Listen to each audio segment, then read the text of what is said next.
यहाँ पर बात हो रही है पादने की। अगर आपने यदि शूद्र ब्राह्मण के सामने पाद भी दे तो उसके नितंब कटवा देने चाहिए। मतलब कितना घटिया तरीके से लिखा होगा, क्या क्या सोच के लिखा होगा, कितना मतलब नफरत के साथ लिखा होगा। नीरज जी, 25 दिसंबर जैसे ही आती है देश में मनुस्मृति की बातें शुरू हो जाती हैं। कुछ दलित लोग हैं, दलित इंटेलेक्चुअल हैं, वो मनुस्मृति का काफी विरोध करते हैं, इसकी बुराइयां बताते हैं।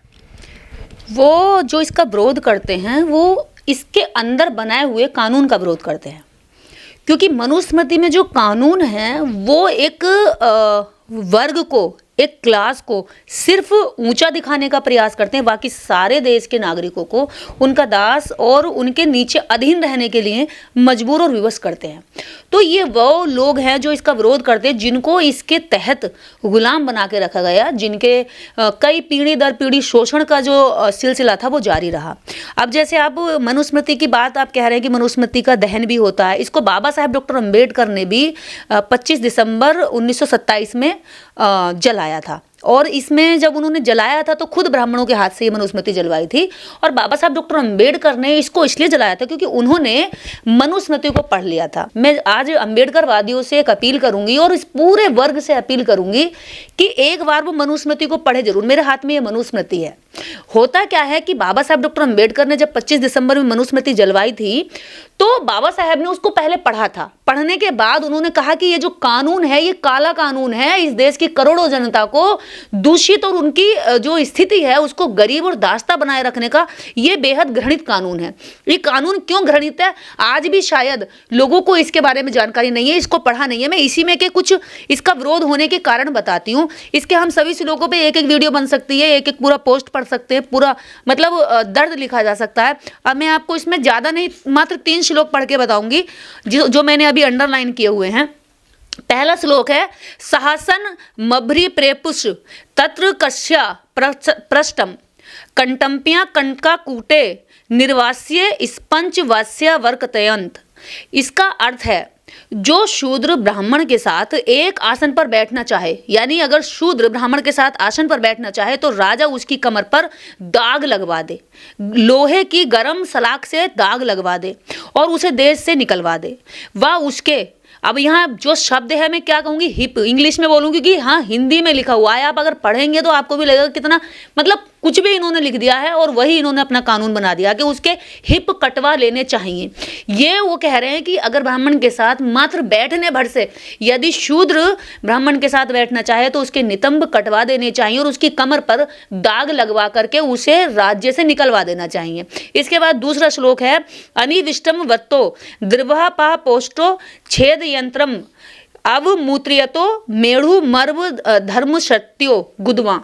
अब ये दूसरे श्लोक की बात मैं कर रही हूँ। यदि शूद्र अभिमान से ब्राह्मण के ऊपर थूके तो राजा उसके दोनों ओठ कटवा ले। ये श्लोक नंबर 282 की बात कर रही हूँ, पेज नंबर 273 पर है। और जो पंडित रामेश्वर भट्ट कृत्या का लिखा हुआ ये मनुस्मृति है। और ये मैं नहीं बोल रही, मनुस्मृति बोल रही है। मनुस्मृति के इस श्लोक का मैं अर्थ बताती हूँ। यदि शूद्र अभिमान से ब्राह्मण के ऊपर थूके तो राजा उसे दोनों ओठ कटवा ले, पेशाब करे तो उसकी लिंग इंद्रियां और अर्धी वायु करने से उसकी गुदा और उसके नितंब को कटवा दे। आप देख सकते अगर ब्राह्मण ये सब करे तो उसको कोई सजा ना दे, यानी कि ब्राह्मण के साथ शूद्र के बैठने पर ही उसकी कमर में दाग लगे, उसके नितंब कटवा दे और उसको देश निकाला करवा दे। अगर वो उसके ऊपर गुस्से में या क्रोधवश होकर थूके तो ब्राह्मण को अगर वो थूके अपमानित करे तो उसको जो है उसके नितंब कटवा देने चाहिए, अधोवायु। इसके बाद है तीसरा श्लोक, केशेषु गृहतो हस्तो छेद येद विचारयन पादियो दांटी काच्या चा गिरवांगा वृष रेशु चा। और ये श्लोक नंबर है 283, पेज नंबर है 273। अब इसमें क्या कहता है ये श्लोक, जो शूद्र अभिमान से ब्राह्मण के केश, चरण, दाढ़ी, ग्रीवा या ब्रषण पकड़े तो राजा बिना विचार किए उस शूद्र के हाथ कटवा दे और उसे देश निकाला करवा दे। यदि यह काम ब्राह्मण करे तो ब्राह्मण को कोई सजा ना दी जाए, यानी कि किसी भी अपराध की सजा ब्राह्मण के लिए नियुक्त नहीं थी, ना ही उसमें ऐसा प्रावधान था कि ब्राह्मण कोई पाप करे, कोई गलती करे तो उसको सजा दी जाए। सारी सजाओं का प्रावधान शूद्रों के लिए था, क्षत्रियों के लिए था, वैश्यों के लिए था, लेकिन ब्राह्मण के लिए सजा का प्रावधान नहीं था।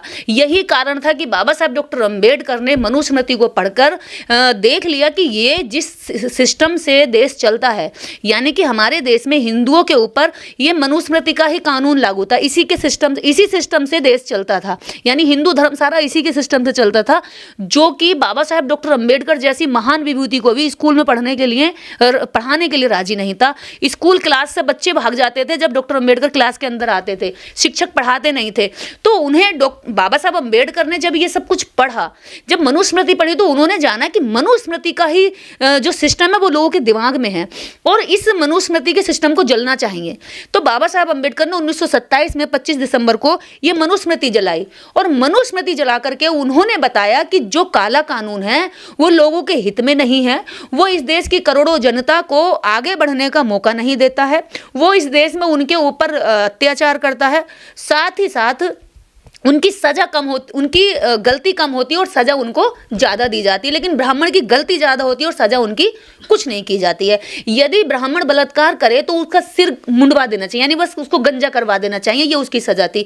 यदि शूद्र रेप करे तो शूद्र की सजा थी मौत।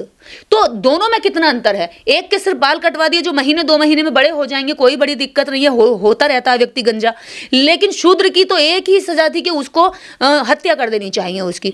तो दोनों में अंतर था, पर बाबा साहब डॉक्टर अंबेडकर ने कहा कि ये बहुत बड़ा अंतर है और अगर गलत हुआ है तो शूद्र को भी सजा होनी चाहिए और ब्राह्मण को भी सजा होनी चाहिए, लेकिन सजा दोनों को बराबर होनी चाहिए। इस बराबर सजा के लिए बाबा साहब डॉक्टर अंबेडकर हमेशा से बराबरी की बात करते और कानून में भी उन्होंने इसी चीज का प्रावधान किया। इसलिए बाबा साहब डॉक्टर अंबेडकर ने कहा कि ये मनुस्मृति भेदभाव का ग्रंथ है, ये मनुस्मृति असमानता का ग्रंथ है, ये मनुस्मृति केवल एक वर्ग को ऊंचा दिखाने का ग्रंथ है, ये मनुस्मृति किसी भगवान ने नहीं लिखी, मनुस्मृति ब्राह्मणों ने अपने फायदे के लिए लिखी है और अपने फायदे में इन्होंने सारी लिख करके इसको लोगों पे जबरदस्ती थोपा। लेकिन वो लोग कहते हैं कि जो मनुस्मृति ग्रंथ है ये कर्म और जन्म के आधार पर निर्धारित है। ये भाई साहब कर्म के आधार पर निर्धारित नहीं है, ये जन्म के आधार पर निर्धारित है।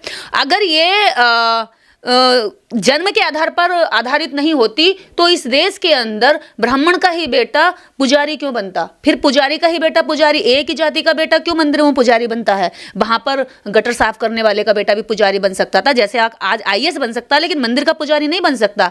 तो ये जन्म के आधार पर है, कर्म के आधार पर नहीं है। ब्राह्मण का कर्म कितना भी नीच क्यों ना हो फिर भी उसको लोग पंडित जी कहेंगे, मानते हैं। शूद्र का कर्म कितना भी ऊंचा क्यों ना हो उसकी पीठ फिरते कहेंगे अरे काहे का है ये तो हम जाने काय का अधिकारी है, ये नीच जाति का है।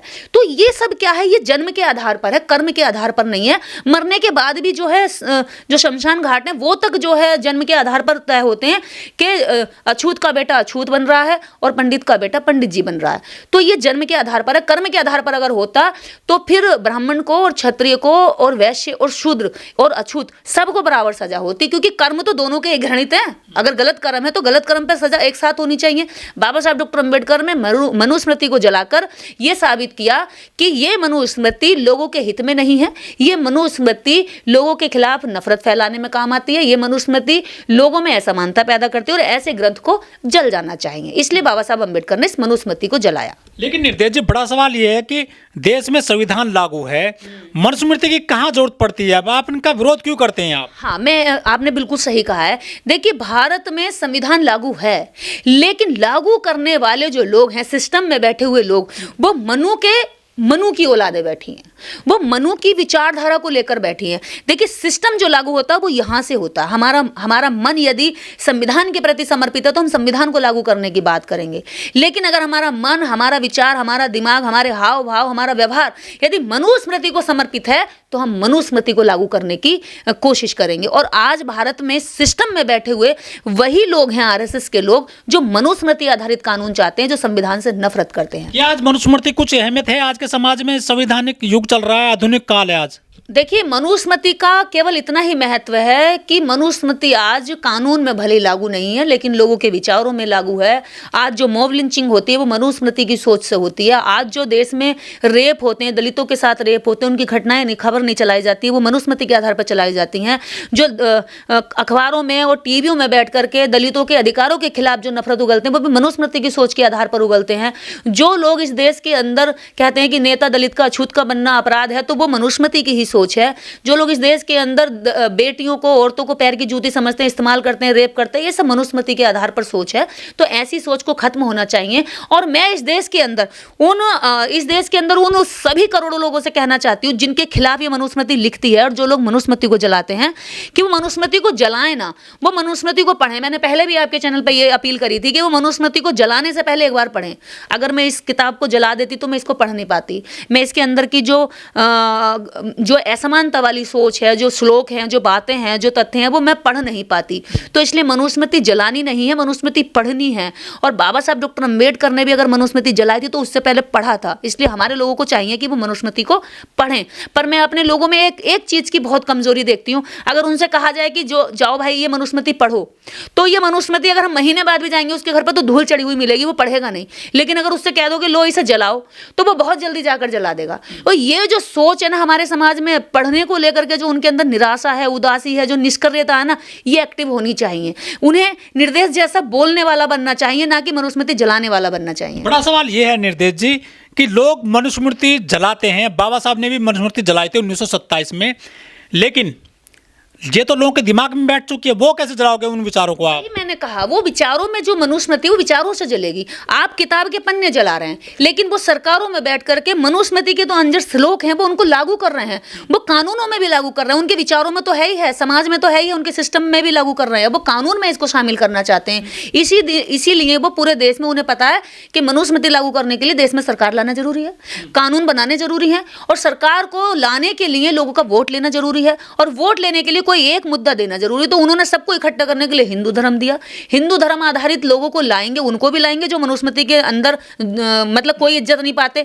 तो इसलिए वही बात मैं कह रही हूं कि मनुस्मृति के जो श्लोक हैं, जो कानून हैं, आज वो सिस्टम में लागू करने के लिए सरकारों में बहुत तेजी से जा रहे हैं। और ऐसे लोगों को, जो मनुस्मृति जिनके खिलाफ लिखी गई है, वो लोग इकट्ठे होकर के इस मनुस्मृति को पढ़ें भी, और इस मनुस्मृति का फिर खुल के विरोध करें। और इसको विरोध करने का एक ही तरीका है कि मनुस्मृति के खिलाफ आप जाकर के इससे ज्यादा कामयाबी हासिल करके दिखाएं। लेकिन लोग तो संविधान की कॉपी जलाते हैं जंतर मंतर पर, या संविधान को हटाने की बात करते हैं, आरक्षण खत्म करने की बात करते हैं आपके खिलाफ में। वो उनको चेक करते हैं कि जिनके हक में लिखा गया संविधान है, वो चेक करते हैं उनको कि ये लोग इसके बारे में कितनी जानकारी रखते हैं। ये लोग इसको, अगर हम इस पर चोट पहुंचाएंगे, इसको जलाएंगे, इसको खत्म करने की बात करेंगे, समीक्षा की बात करेंगे, तो देखते हैं इस देश के दलित और शूद्र और अल्पसंख्यकों में कितनी हलचल होगी। अगर इनमें हलचल नहीं हो रही है तो फिर हम मनुस्मृति को आसानी से लागू कर देंगे। वो इनके एजेंडे हैं। आप कह रहे हैं कि मनुस्मृति में काफी जातिवाद है, भेदभाव किया गया है, लेकिन आज संवैधानिक युग है। आज जाति बंधन तोड़ करके शादी की जा रही है।